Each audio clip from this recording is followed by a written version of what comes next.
சரி, நீங்கள் ஏதாவது ஒருத்தரை தான் தூக்கி கொண்டாடணும்னு சொல்கிறீங்கல்ல, பிஜேபி, அண்ணாமலை, நீங்கள் யாரை தூக்கி கொண்டாடுகிறீர்கள் சொல்லுங்கள் மக்கள்கிட்ட. எடப்பாடி அவர்கள் களத்துக்கு போனார். ஒரு எதிர்க்கட்சி தலைவராக உடனே விழுப்புரம் மாவட்டத்துக்கு போகிறாரு. அங்கே இருக்கக்கூடிய விவசாய விளைநிலங்களை போய் பார்வையிடுறாரு. அவர் கொடுத்த அழுத்தம் இன்னைக்கு ஸ்டாலின் கிளம்பி ஓடுறாரு. இல்லாட்டி ஸ்டாலின் அங்கே போயிருக்க மாட்டார். அரசியல் அனுபவத்தை வச்சு எடப்பாடி அந்த இடத்துக்கு விரைந்து வர்றாரு. ஆனால் அரசியல் அனுபவம் இல்லாமல் தான் விஜய் இன்னும் அரசியல் கற்க முடியாத சூழ்நிலையில் இருக்காரோ அப்படின்னு ஒரு கேள்வி வருது. இல்லை, இது வரைக்கும் ஒரே ஒரு தவறு விஜய் செஞ்சது என்ன நம்ம சுட்டி காட்டணும், அதை சரி செய்யணும். அவர் இந்த இடத்துல எதிர்கட்சிகளுடைய கருத்தை நம்ம கவனத்தில் கொள்ளணும். அடிக்கடி சொல்றாங்க விஜய் வந்து திமுக பி டீம் அப்படின்னு வரதுக்கு முன்னாடி அந்த கருத்தை சொன்னாங்க. இப்போ இந்த மாதிரி ஒரு சூழ்நிலையில் இவர் எந்த ஒரு அறிக்கையும் எந்த ஒரு கண்டனம் தெரிவிக்கல அப்படின்னா திமுகவின் பி டீமாக தான் விஜய் இருப்பாரோ அப்படின்னு ஒரு கேள்வி வருது. ஏன்னா இந்த நம்பிக்கை இலக்க தான் சீமானுடைய கூடாரம் காலியாகி கொண்டே போனது. கரெக்டுங்களா? சீமானுடைய கூடாரம் இன்னைக்கு காலியாகிட்டு இருக்கு. அவர் பித்து பிடிச்சது போல ஒத்த நொடியில் தான் பித்தம் கலங்கிருச்சுன்ற மாதிரி இன்னைக்கு வந்து அண்ணன் பேசிட்டு சுற்றுறாருன்னா எந்த அளவுக்கு பித்து பிடிச்சி போயிருக்குனாக்கா, அண்ணாமலை இன்னொரு கருத்தும் தெரிவிக்கிறாரு. சக்சஸ்ஃபுல் ஆக்டர் அரசியலுக்கு வந்திருக்காரு, ஒரு ஃபெயிலியர் ஆக்டர் துணை முதல்வர் ஆயிருக்காரு அப்படின்னு. ஏன் ஃபெயிலியர் ஆக்டர் துணை முதல்வர் ஆகக்கூடாதா? இது வரைக்கும் என்ன செஞ்சார் அவர்? மூத்த தலைவர்கள் எல்லோரும் உதயநிதிக்கு துதிப்பாட ஆரம்பிச்சிட்டீங்க. எவ்வளவு பெரிய அறம் சார்ந்த அறிவு சார்ந்த மகனாக இருந்தாலும் அரசியல் அறிவே அரசியல் புரிதலோ இல்லாத ஒரு நபருக்கு இங்கே சொம்படிக்க வேண்டிய வேலை இருக்குல்ல. இவ்வளவு தெளிவாக பேசக்கூடிய அண்ணாமலை ஒரு விஷயத்தில் லேகாக விட்டீங்க. நீங்கள் விஜய் கூட சொன்னீங்க, ரைட்டு. இந்த பக்கம் சீமான ஒரு பக்கம் வந்து சீமானுடைய கொள்கை வேறு, ரஜினியோட கொள்கை வேறு, ரஜினியை குறுகிய வட்டத்துக்குள்ளே அடக்காது. நீங்கள் வெளியிட்ட டிஎம்கே ஃபைல்ஸ் ஒன்று என்னாச்சு? நீங்கள் தான் சொன்னீங்க 2024 நாடாளுமன்ற எலெக்ஷனுக்கு பிறகு திமுக ஒரு கட்சியாக இருக்காதுன்னு நீங்கள் சொன்னீங்க. மோடியும் சபதம் போட்டார். இன்றைக்கி என்னடானா, இன்றைக்கி துணை முதலமைச்சராக வந்து உட்கார அளவுக்கு விட்டது யார்? ஃபெயிலியர் ஆக்டர் துணை முதல்வராக வந்துட்டார்னு சொல்கிறீங்களா? அப்போ அதுக்கு காரணம் யார்?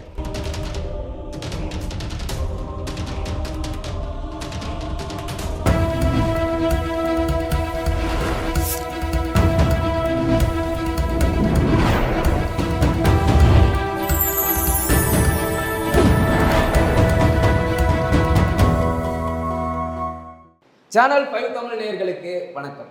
இன்றைய நேர்காணலில் நம்மோடு இணைந்திருப்பவர் காங்கிரஸை சேர்ந்த திரு ராவுத்தர் இப்ராஹிம் அவர்கள். வாருங்கள், அவரோடு பேசுவோம். சார் வணக்கம். சார் வணக்கம் அரவிந்த்.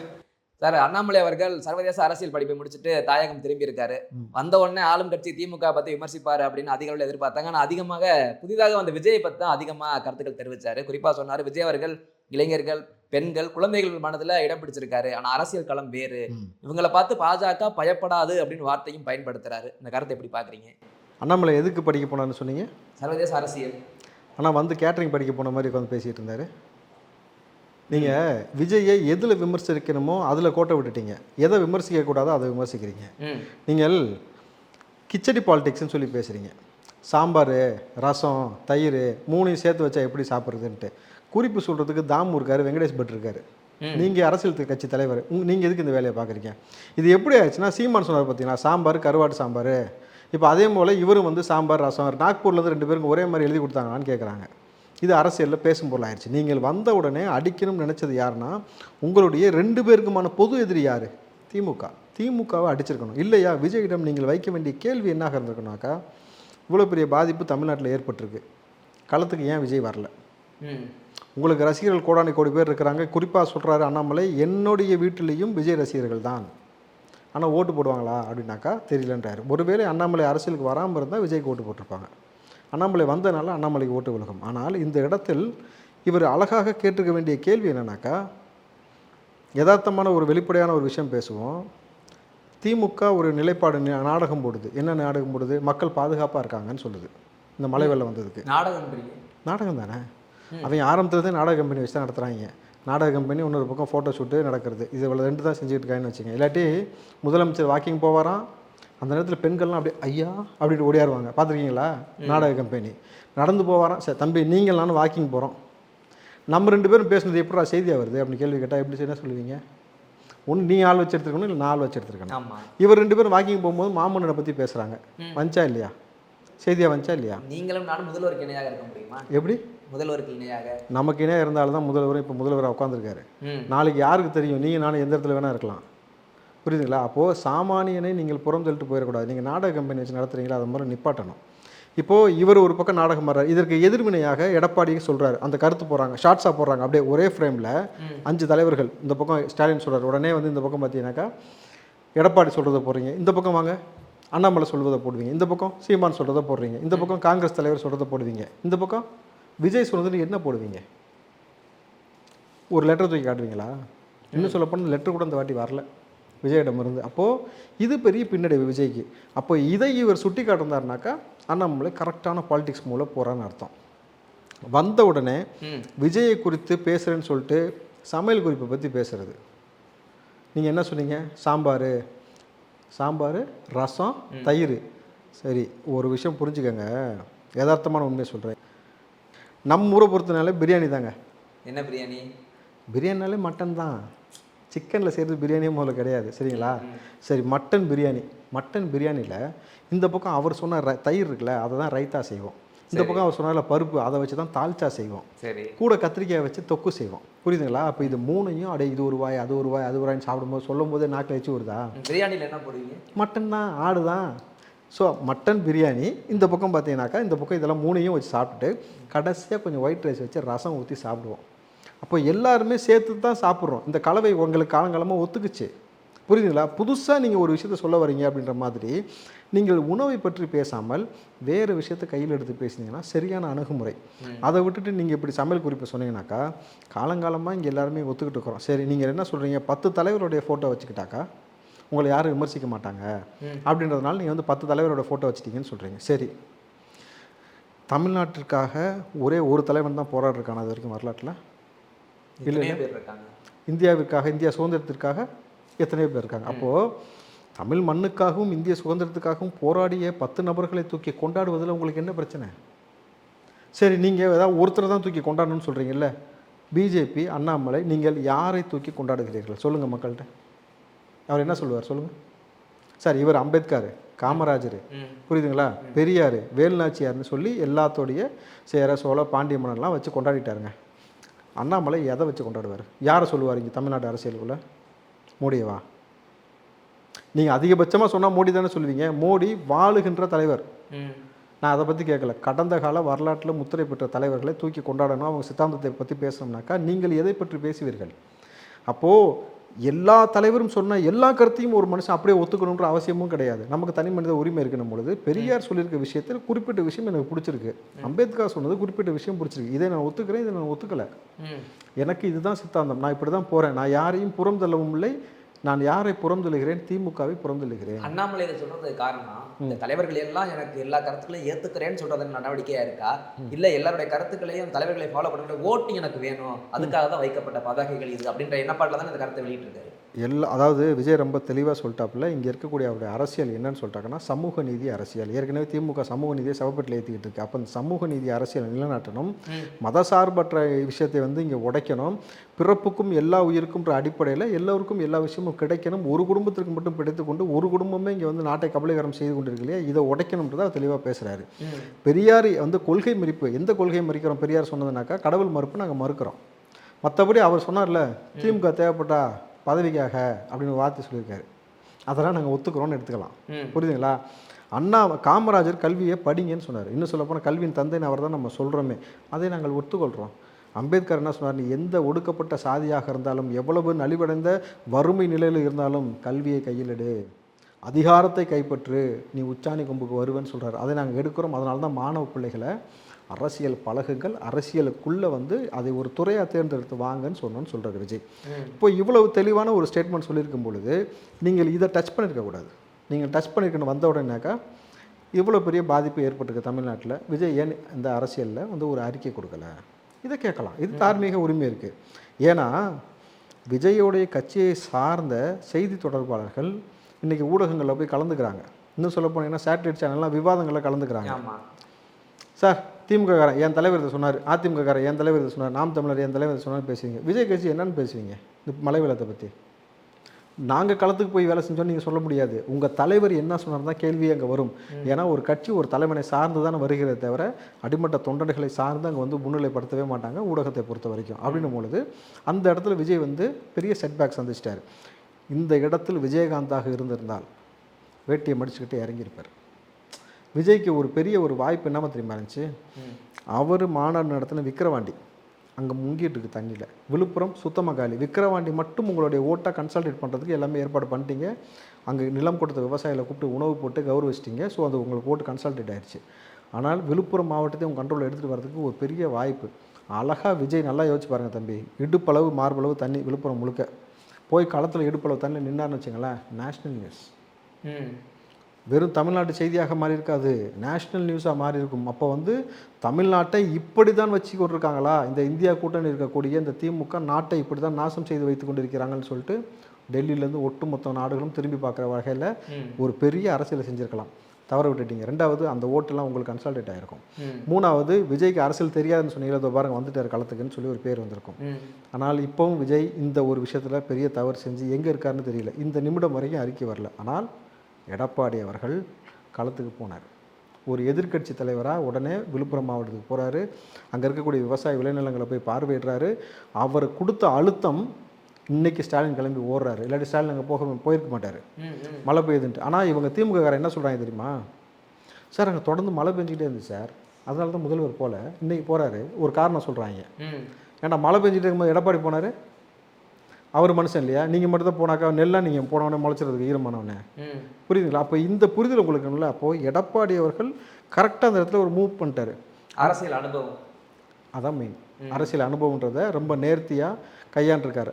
அரசியல் அனுபவத்தை வச்சு எடப்பாடி அந்த இடத்துக்கு விரைந்து வர்றாரு. ஆனால் அரசியல் அனுபவம் இல்லாம தான் விஜய் இன்னும் அரசியல் கற்க முடியாத சூழ்நிலையில இருக்காரோ அப்படின்னு ஒரு கேள்வி வருது. இல்லை, அது சரியாகத்தான் இருக்குமா? அப்போ இல்லை, இது வரைக்கும் ஒரே ஒரு தவறு விஜய் செஞ்சது என்ன நம்ம சுட்டி காட்டணும், அதை சரி செய்யணும். அவர் இது வரைக்கும் மாநாடுக்கு பிறகு ஒவ்வொரு விஷயத்திற்கும் வெறும் அறிக்கை மட்டுமே வருது.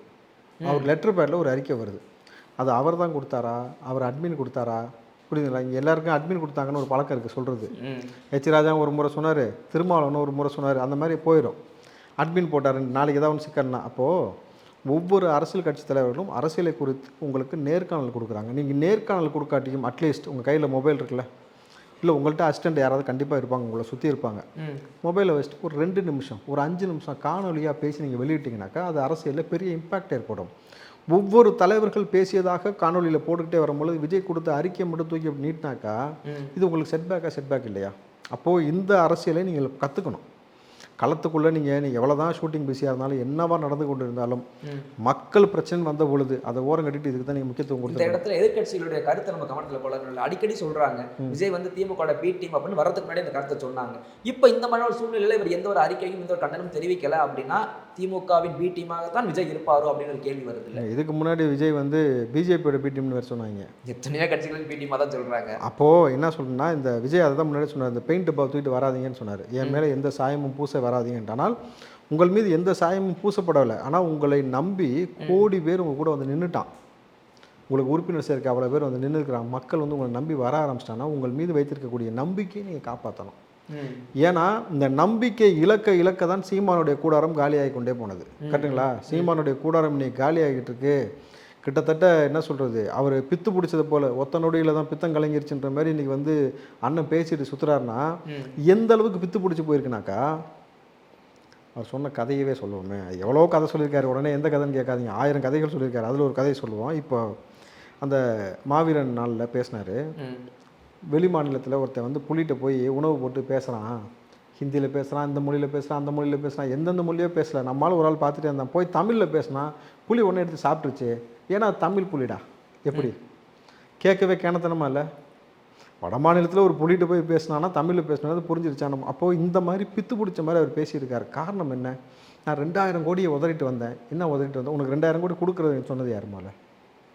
திமுக அதிமுக கொடுக்குமா? நீ அவங்க 2 பேர் தான் ஒழிக்கிறதுக்கு வந்திருக்கேன்னு சொல்லும்போது உனக்கு கொடுக்க வாய்ப்பு இல்லை. திமுக வேணால் அவ்வளோ பணம் இருக்குது, ஆனால் அதிமுக வந்து அந்த அளவுக்கு இப்போ கிடையாதுன்னு வச்சுங்க. அவங்க உங்களுக்கு கொடுக்கறதுக்கு வாய்ப்பு இல்லை. 2 கட்சியும். காங்கிரஸ் கொள்கை எதிரின்னு சொல்லிட்டீங்க, காங்கிரஸ் உங்களுக்கு கொடுக்குமா? கொடுக்காது. அப்போ உங்களுக்கு யார் பிஜேபி கொடுக்குறேன்னு சொன்னாங்களா? பிஜேபி அண்ணாமலை தன்னை வளர்த்துக்கூட நினைப்பாரா? 2000 கோடி உங்களை கொடுத்து உங்களை வளர்த்துக்கணும்னு நினைப்பாரா? உருட்டலாம், ஓரளவுக்கு தானே உருட்டணும். இப்படி வந்து ரீல் அந்து போகிற அளவுக்கு உருட்டிட்டு இருக்கக்கூடாது. அப்போது இதுபோல் வந்து பிதட்டலான ஒரு விஷயத்தை இவர் ஒரு பக்கம் பண்ணிகிட்டு இருக்காரு பொழுது இந்த அரசியல் களத்தை புரிந்து கொள்ளாமல் நீங்கள் நகர்த்தி போகிறது உங்களுக்கு பெரிய செட்பேக் ஆயிரும். அதை முதல்ல புரிஞ்சுக்கணும்ன்றேன் நான். Okay sir. அதே சமயத்தில் அண்ணாமலை இன்னொரு கருத்தும் தெரிவிக்கிறாரு. சக்ஸஸ்ஃபுல் ஆக்டர் அரசியலுக்கு வந்திருக்காரு, ஒரு ஃபெயிலியர் ஆக்டர் துணை முதல்வர் ஆயிருக்காரு அப்படின்னு. ஏன் ஃபெயிலியர் ஆக்டர் துணை முதல்வர் ஆகக்கூடாதா? சரி, ஃபெயிலியர் ஆக்டர் வந்து துணை முதல்வர் ஆகக்கூடாதா? சரி, இது வரைக்கும் ஆன வரைக்கும் இது வரைக்கும் என்ன செஞ்சார் அவர்? என்ன செய்யலைன்னு கேட்குறாங்க திமுக காரங்க. எல்லா பேரையும் காலில் விழு வச்சாச்சு, பகுத்தறிவு சித்தாந்தம் பேசின அத்தனை பேரையும் வந்து முருகர் கோயிலுக்கு படையெடுக்க வச்சாச்சு. கடைசியில் நீங்கள் போய் உங்களுக்கு முருகருக்கு வேலை எடுத்தீங்கன்னு சொல்லிட்டு திமுக எடுத்துச்சு, உதயநிதி எடுத்தார், ஸ்டாலின் எடுத்துட்டான்ட்டு நாங்கள் மட்டும் எடுத்துகிட்டு கேவலப்படுறோம், எங்களை வந்து அடி அடி அடிக்கிறாங்க பிஜேபி, நீ ரெண்டு திருமாவளவன் திரத்தி விட்டாங்க. அவர் போய் முருகர் கோயிலுக்கு போனாரா? அவர் என்ன சொன்னார் முருகரை பற்றி? நான் கோயிலுக்கு போனதை பற்றி தவற சொல்லலாம், அவர் சொன்னதே சொல்கிறேனே, முருகன் கோயிலுக்கு போகலாம், முருகனை நம்ம கடவுள்னு சொல்கிறாங்க, அந்த வழுக்கு பாறையின் மீது கால் வைத்தால் கூட அது சனாதனத்தில் கொண்டு போய் விட்டோம்னு அவர் பேசுகிறாரு. ஆனால் இப்போ அவர் வந்து அங்கே போய் உட்காந்துருக்காருன்னு பொழுது அப்போது இந்த இந்த இந்த தொலைநோக்கு ஒரு விஷயம் இருக்குல்ல, மூத்த தலைவர்கள் எல்லோரும் உதயநிதிக்கு துதிப்பாட ஆரம்பிச்சிட்டிங்க. அண்ணாமலை அதையும் சொன்னார், பிடிஆர் வந்து ஒரு பெரிய வந்து இவருக்கு நீண்ட ஒரு விளம்பரம் கொடுத்துருந்தான்றதை பார்த்தேன்ட்டு. அப்போது இதுக்கு தான் நீங்கள் வெளிநாட்டுக்கு போய் படிச்சிங்கன்னு ஒரு கேள்வி கேட்டார். அப்போது வெளிநாட்டில் போய் படித்தது முடிச்சதுலாம் கிடையாது, எவ்வளவு பெரிய அறம் சார்ந்த அறிவு சார்ந்த மகனாக இருந்தாலும் அரசியல் அறிவே அரசியல் புரிதலோ இல்லாத ஒரு நபருக்கு இங்கே சொம்படிக்க வேண்டிய வேலை இருக்குல்ல, அப்படி ஒரு நிலைமையை மாற்றி வச்சுருக்கீங்களே. உங்களுக்கு உள்ளபடி அரசியல் புரிந்திருந்தால். அடிமைன்ற வார்த்தை பயன்படுத்துகிறாரே யார்? அண்ணாமலை அவர்கள். யாரை? பிடி தியாகராஜன் அவர்கள். இவர் அடிமைன்னு பயன்படுத்துகிறார். எடப்பாடி என்ன சொன்னார்? விசக்காலான்ட்டார். நேற்று பேஞ்ச மலையில் முளைச்சா விசக்காலம் தம்பின்னுட்டார். அப்போது இந்த ரெண்டுமே. ஆனால் வந்து இதில் இன்னொரு விஷயம், விசக்காலான்றது உண்டா கொன்றும், இது உண்டாமே இங்கே இருக்கும்போது எல்லாத்தையும் கொண்டுகிட்டுக்குன்னு ஒன்று பதிவுகள் போட்டாங்க பார்த்தீங்களா? ஏன்னா உங்கள் ஆட்சியில் நீங்கள் பதவியேற்ற உடனே மெரினா பீச்சில் வந்து நீங்கள் ஏர் ஷோ நடத்தி ஒட்டு மொத்தமாக சோழியை முடிச்சு விட்டீங்க 5 பேருக்கு. அப்போ தொடர்ச்சியாக அந்த கள்ளச்சாராய மண்டலம் எல்லாமே நடந்துகிட்டு இருக்கும்பொழுது உங்களுக்கு அரசியல் புரிதலோ தெளிவோ எதுவுமே கிடையாது. ஆனால் ஒரு ஃபெயிலியர் ஆக்டர்ன்றதுங்க ஓகே, சக்ஸஸ்ஃபுல் ஆக்டர் விஜய் வந்து அரசியல் வந்திருக்கான்னு ரெண்டையுமே சொல்கிறீங்க. ஆனால் இவ்வளவு தெளிவாக பேசக்கூடிய அண்ணாமலை ஒரு விஷயத்தில் லேகாக விட்டீங்க. நீங்கள் விஜயை கூட சொன்னீங்க, ரைட்டு. இந்த பக்கம் சீமான ஒரு பக்கம் வந்து சீமானுடைய கொள்கை வேறு, ரஜினியோட கொள்கை வேறு, ரஜினியை குறுகிய வட்டத்துக்குள்ளே அடக்காதீங்கன்னு சொன்னீங்க. ஓகே, அதெல்லாம் ஓகே. நீங்கள் வெளியிட்ட டிஎம்கே ஃபைல்ஸ் 1 என்னாச்சு? டிஎம்கே ஃபைல்ஸ் 2 என்னாச்சு? நீங்கள் தான் சொன்னீங்க 2024 நாடாளுமன்ற எலெக்ஷனுக்கு பிறகு திமுக ஒரு கட்சியாக இருக்காதுன்னு நீங்கள் சொன்னீங்க. மோடியும் சபதம் போட்டார். இன்றைக்கி என்னடானா, இன்றைக்கி துணை முதலமைச்சராக வந்து உட்கார அளவுக்கு விட்டது யார்? நீங்கள் தானே. நீங்கள் உதயநிதி வந்து ஃபெயிலியர் ஆக்டர் துணை முதல்வர் வந்துட்டார்னு சொல்கிறீங்களா? அப்போ அதுக்கு காரணம் யார்? நீங்கள் தானே முடிச்சு விடுவேன்னு சொல்லிட்டு முடிக்கல. இடி அதிகாரிகள் அந்த மணல் வழக்கில் 5 ஐஏஎஸ் அதிகாரிகளையும் மணல் வழக்கில் கொண்டு போய் உட்கார வச்சாங்க. துரைமுருகன் இன்னும் ஏன் தூக்கலை? 2G வழக்கு என்னாச்சு? ஜாஃபர் சாதிக் வழக்கு என்னாச்சு? எல்லாமே வந்து நீதிமன்றத்தில் இருக்குனாக்கா எது தீர்வுக்கு வரும்? எப்போ தீர்வுக்கு வரும்? 50 வருஷம் கழித்து தீர்வுக்கு வந்து யாருக்கு பிரயோஜனம்? அப்போது இப்போ இருக்கிற தலைவர்கள் எல்லாமே 50 வருஷம் கழித்து ஃபோட்டோவாக மாறிடுவாங்களே. அப்போ அரசியல் கிளம்பி மாறி போய் கிடக்குமே. அப்போது துரிதமாக ஒரு வேலையை செய்யக்கூடிய வேலையை நீங்கள் செஞ்சால் தான் நீங்கள் வெளியிடக்கூடிய அறிக்கையின் மீது நம்பிக்கை வரும். அண்ணாமலை ஒரு விஷயத்தை வெளியே கொண்டு வராருன்னா அடுத்து அரெஸ்ட்டாக இருக்கும் அப்படின்னு ஒரு நம்பிக்கை வரணும். செந்தில் பாலாஜி விஷயத்தில் மட்டும் வந்தால் பத்தாது. செந்தில் பாலாஜி பற்றி வந்து ஒரு அடி அடிச்சார் பார்த்தீங்களா? ஆமாம். செந்தில் பாலாஜியை நீங்கள் வந்து இன்றைக்கி புனிதராக மாற்றி வச்சு மறுபடியும் அதே பதவி கொடுத்துருக்கிறீங்கனாக்கா அப்போ இவ்வளோ தானே திமுகன்ட்டு. மறுபடியும் செந்தில் பாலாஜிக்கும் அண்ணாமலைக்குமான ஒரு யுத்தம் தொடங்கிருச்சுன்னே பார்க்கலாம். நீங்கள் ஊடகத்தில் செய்தி செந்தில் பாலாஜி வருவார்னு நினைக்கிறீங்களா? எப்படி இந்த யுத்தத்திற்கு செந்தில் பாலாஜி வருவாரான்னு கேட்குறேன். வாராட்டியும் வர வச்சு அடிப்பாப்புல. அண்ணாமலை ரொம்ப தெளிவாக இருக்கிறாப்புல. செந்தில் பாலாஜியை ஒருபோதும் அண்ணாமலை விடுவதாக கிடையாது. இதில் கூடுதலாக இன்னொரு விஷயம், எப்படி அண்ணாமலை வந்த பிறகு செய்தி போட்டாங்க தெரியுமா? ஒரு புயல் கரையை கடந்து விட்டது, இன்னொரு புயல் தமிழ்நாட்டில் லேண்ட் ஆயிடுச்சு அப்படின்னு போட்டாங்க. அப்போது உங்களை ஊடகம் தூக்கி கொண்டாட தயாராக இருக்கிறது. ஆனால் நீங்கள் எடுக்கக்கூடிய நடவடிக்கை, நீங்கள் சொல்லக்கூடிய சொல்லாடல், அதை பொறுத்து அதுக்கு அடுத்து இங்கே நடக்கக்கூடிய அரஸ்ட்டு, இங்கே இருக்கக்கூடிய ஆட்சிக்கு கொடுக்கக்கூடிய நெருக்கடியை வச்சு தான் உங்களுடைய அரசியல் தளம் இன்னும் அடுத்தடுத்த லெவலில் கொண்டு போய் சேரும் இளைஞர்னும் பொழுது அதையும் அண்ணாமலை கூர்ந்து கவனிக்கணும். நீங்கள் 3 மாதம் ஓகே உங்களுக்கான பீரியட் எடுத்துக்கிட்டீங்க. ஆனால் இதற்கு மேலே இறங்கி அடித்து விளையாடுங்க. எனக்கு என்ன சொல்கிறேன்னாக்கா, விஜயோ அண்ணாமலையோ நீ லவ் பண்ண என்ன, நான் லவ் பண்ண என்ன, மொத்தத்தில் இந்த குடும்ப நாசம் அப்படின்னு வடிவில் சொல்கிற மாதிரி திமுகவை அப்புறப்படுத்துவதற்கு என்ன செய்யணுமோ அதை சேர்ந்து நீங்கள் செஞ்சீங்கன்னா தான் இங்கே வந்து மக்களுக்கான ஒரு நல்லாட்சி மலரும். ஒரு முக்கியமான கருத்தையுமே அண்ணாமலை பதிவிட்டார். இந்த திராவிட கட்சிகளின் வாக்கு அப்படின்றது 3ஆக சிதறிவிட்டது விஜய் வந்தனால குறிப்பிட்டு சொல்றாரு. ஆனால் பாஜகவின் ஓட்டு சதவீதம்ன்றது அதிகமாகும் அப்படின்ற வார்த்தை, இது சாத்தியம் நினைக்கிறீங்களா? இல்லை, இது வந்து எனக்கு தெரிஞ்சு இன்றைக்கு இருக்க கள நிலவரப்படி வந்து சாத்தியம் கிடையாது. ஏன்னா விஜய் வந்த பிறகு ஓட்டு எல்லா பக்கம் இருந்தும் விஜய் நோக்கி போகுது. நீங்கள் வானதி சீனிவாசன் ப்ரெஸ் மீட் கொடுக்கும்போது பின்னாடி ஒரு பையன் விஜய் ஃபோட்டோ காட்டினோம். அது எவ்வளோ பெரிய செய்தியாச்சுன்னு நம்ம பார்த்தோம். அப்போது ரெண்டாவது திமுகவிலேருந்து இளைஞர்கள் வந்து கூட்டமாக கலைந்து விஜய் நோக்கி போகிறாங்க. நாம் தமிழர்லேருந்து போகிறாங்க, ஏன் அதிமுகலேருந்து போகிறாங்க, எல்லா கட்சியிலேருந்தும், குறிப்பாக விடுதலை சிறுத்தையிலேருந்து. ரெண்டாவது சிறுபான்மை ஓட்டு எல்லாமே பார்த்திங்கன்னா விஜய் நோக்கி போகுதுனாக்கா இவர்கள் எல்லோருக்கும் இத்தனை ஆண்டு காலமாக இவர்களை பார்த்து பார்த்து சலிச்சு போச்சு. நீங்கள் அண்ணாமலை அவர்கள் 2 தேர்தலை சந்தித்தார். அரவக்குறிச்சி ஒன்று, கோயம்புத்தூர் ஒன்று, 2த்துலையுமே தோல்வி அடைச்சின பொழுது அங்கேயும் ஒரு சின்ன செட்பேக் இருக்குது. அப்படின்னும் பொழுது எங்களுக்கு உடனடியாக இன்றைக்கி ஃபாஸ்ட் ஃபுட்டு காலம், டக்கு டக்குன்னு இன்ஸ்டண்ட்டாக ஏதாவது வேணும்னு நினைக்கிறானுங்க. அப்படி தான் போய்கிட்டு இருக்கு. அப்போது 10 வருஷம் 15 வருஷம் சீமான் போராடிட்டு இருக்காரு. என்னைக்காவது வந்து நம்ம நாட்டை மீட்டு கொடுப்பேன் அவர் சொல்கிற மாதிரிலாம் நம்பிக்கிட்டு உட்காரத்துக்கு இங்கே நேரம் கிடையாது. அதுக்குள்ளே இங்கே வந்து நாட்டை கபலீகரம் செஞ்சிடறாங்க. அப்படின்னும் பொழுது உடனடியாக செய்வதற்கு இங்கே இவர்களோட சண்டை செய்வதற்கு ஒரு ஆள் வேணும்னு நினைக்கும் பொழுது இன்றைக்கு விஜய் வரும்பொழுது இந்த ஒட்டுமொத்தமான கவனமும் விஜய் மீது போயிட்டு இளைஞர்கள் அந்த பக்கம் போகிறாங்க. அதை வந்து விஜய் தக்க வச்சுக்கிறாரு. அதை இன்னமும் வந்து எந்த அளவுக்கு பலப்படுத்துகிறான்றது அவர் கையில் தான் இருக்குது. அப்போது அண்ணாமலை சொல்வது போல் வந்து இங்கே பார்த்தீங்கன்னாக்கா 3 ஸ்பிளிட் ஆகாது. ஒரிஜினலாகவே இது எப்படி போகும்னாக்கா 3 கூட்டணி தான் இருக்கும். டிஎம்கே அலையன்ஸ் ஒன்று, ஏடிஎம்கே அலையன்ஸ் ஒன்று, இது பிஜேபி அலையன்ஸ் ஒன்று. இந்த அலையன்ஸ் இதை கூட விஜய் யார் கூட போய் சேர போகிறார் அதுதான் முக்கியமான புள்ளியாக இருக்கும். விஜய் வந்து அவரோட தலைமையில் ஒரு அலையன்ஸ் உருவாக்குறாரு. அந்த அலையன்ஸ் பிஜேபி கூட போகுமானா போகிறதுக்கான வாய்ப்பு இல்லை. ஏன்னா சித்தாந்த எதிரின்ற மாதிரி சொல்லிட்டாரு. திமுகவோட போகுமானா போகிறதுக்கான வாய்ப்பு நிச்சயமாக கிடையாது. அரசியல் எதிரி. அப்போது யார் கூட ஒன்று ஏடிஎம்கே கூட தான் போகணும். அப்போ ஏடிஎம்கே கூட போக விடாமல் இருப்பதற்கு பிஜேபியும் திமுகவும் பார்த்துக்கும். அப்போ தான் அவங்க 2 பேருக்கும் ஓட்டு ஸ்கோர் பண்ண முடியும் பொழுது இந்த களம் வந்து ரொம்ப டஃப்பாக போகும். ஆனால் இந்த இடத்துல சீமானுக்கு வேலை இல்லைன்னு வச்சுக்கோங்க. இந்த முறை அவருக்கு 3% தான் ஓட்டு அப்படின்னும் பொழுது அவரை நம்ம விட்டுருவோம். அவரை பற்றி நம்ம பார்த்தீங்களா சீமானை பற்றி பேசணுன்னே அதுவே கரண்ட்டெல்லாம் போகுது. சரி, அப்போ அதனால் வந்து நம்ம அதை விட்டுருவோம். அப்போ அப்படி இருக்கும் பொழுது இந்த மும்முனை போட்டி இருக்குல்ல, இந்த மும்முனை போட்டியில் டிசைடிங் அத்தாரிட்டி யார் ஜெயிக்க போகிறன்றது விஜய் எங்கே போய் நிற்கிறான்றதை பொறுத்து தான் அமையும். விஜய் சொல்வது நான் யாரையும் தேடி போக போகிறது இல்லைன்னு ஒரு விஷயம் சொல்கிறாரு. அதே சமயத்தில் நம்மை நம்பி வரவர்களுக்கு நம்ம கூட்டணி வச்சு அதிகார பகிர்வு கொடுக்குறோன்னும் பொழுது விஜய் ரொம்ப தெளிவாக கூட்டணி பாலிடிக்ஸ் தான் பண்ண போகிறாரு. அதில் வந்து மாற்று கருத்தில் இருக்கும் பொழுது ஓட்டு 3 தான் போகும். அந்த 3 எந்த வகையான 3 போகும்போது வெற்றியாக கிடைக்கும்ன்றது நம்ம வரக்கூடிய நகர்வை பொறுத்து தான் முடிவு செய்ய முடியும். என்னுடைய பல்வேறு கேள்விகளுக்கு உங்கள் நேரத்தை ஒதுக்கி பதில் தந்தமைக்கு ரொம்ப நன்றி. தொடர்ந்து பேசுவோம். நன்றி அரவிந்த்.